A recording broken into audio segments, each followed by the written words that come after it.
mga katubig, this is Benji Flores again ng Beeswater.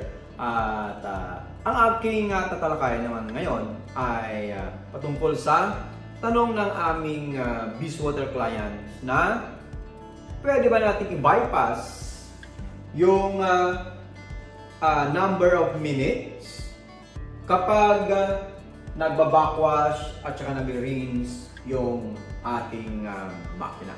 At ang aking kasagutan po dyan ay pwede po natin i-bypass ang mga ito, or ibig sabihin ay pwede natin siyang i-reset.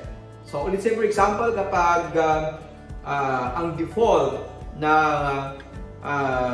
kung ilang minutos na nagbabackwash yung ating, let's say for example, yung ating multimedia sand na FRP ay 10 minutes at gusto natin gawing 15 minutes po yon, ay pwede po. At let's say for example, yung pag-rinse naman po niya ay gusto din natin i-adjust, like for example from 10 minutes to 5 minutes, ay pwede po ito. At akin pong ituturo sa inyo kung paano ang pagsiset po ng mga ito. Okay, so meron po akong hawak ngayon na automatic head. At isa yung itsura po ng mga ito. Yan. At paano ba natin iset yung kung ilang minutos yung pagbabackwash ng automatic head? So, ang step ay una, so let's say for example, yan, ito yung kanyang itsura ngayon. So, mayroon po siyang lock dito. So, bago natin siya iset, ay kailangan alisin muna natin yung lock po dito. Kasi kahit anong galaw po natin dito, kapag nakalock po yan, walang mangyayari po. Okay, dahil nakalock itong ating screen po dito. So, paano maalis yung lock? I-push lang natin na sabay itong arrow up and arrow down ng 5 seconds. 1002, 1003, 1004, 1005. O yan, naalis na po siya.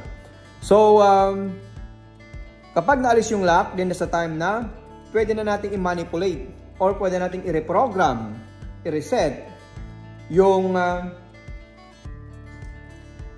backwash at saka rinse ng ating automatic head. So, paano ang gagawin natin? Let's say for example, palitan natin yung number of minutes ng backwash. So, ang gagawin natin ay i-press lang natin po ito. Yan. And then, press natin itong arrow up, itong arrow down. Hanapin natin yung backwash na icon. So, yan. So, by default or ang nakaset ngayon ay 10 minutes. So, let's say for example, i-adjust natin yan ng 15 minutes. So, paano gagawin po natin? Ay, i-press lang natin po ito. So, yan. Yan po yung ang nangyari. Ulitin natin. So, yan. For example, yan. Balit ay ano natin, i-adjust natin kung ilang minuto. Yan.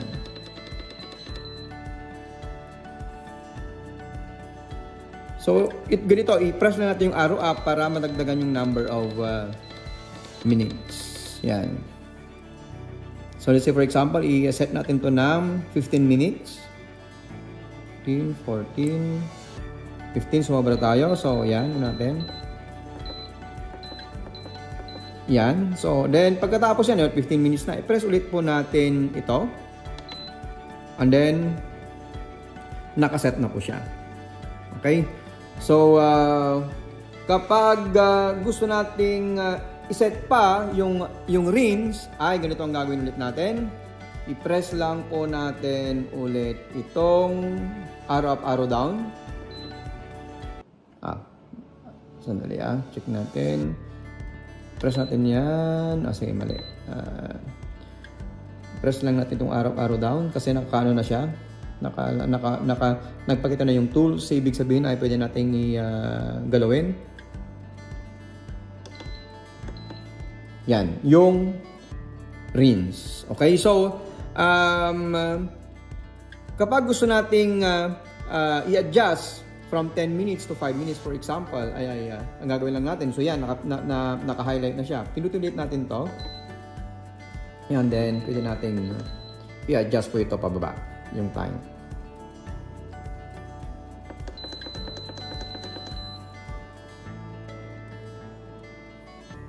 Adjust natin. Okay, yan.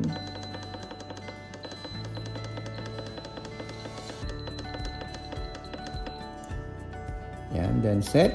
Okay, so, ayun, nakaset na siya into 5 minutes. Tapos, kapag tapos na tayo, i-press lang natin itong pangalawa. Yan. So, yan.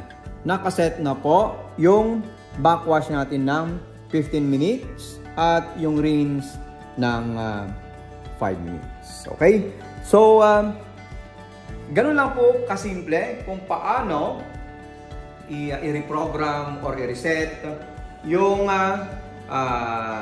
time ng pagbabackwash po natin at saka pag-rinse. Actually, yung ibang mga pwede natin gawin dito ay pwede natin iset kung ano yung oras at pwede rin natin iset dito kung kada anong araw yung ating pag-backwash. Pero sa Beeswater po ay ang ginagawa namin kapag nagbabackwash tayo ay nagdidepende tayo dun sa volume na lumalabas dun sa ating water softener. Okay, so ganun lang po kung paano mag-set or i-reprogram yung ating automatic.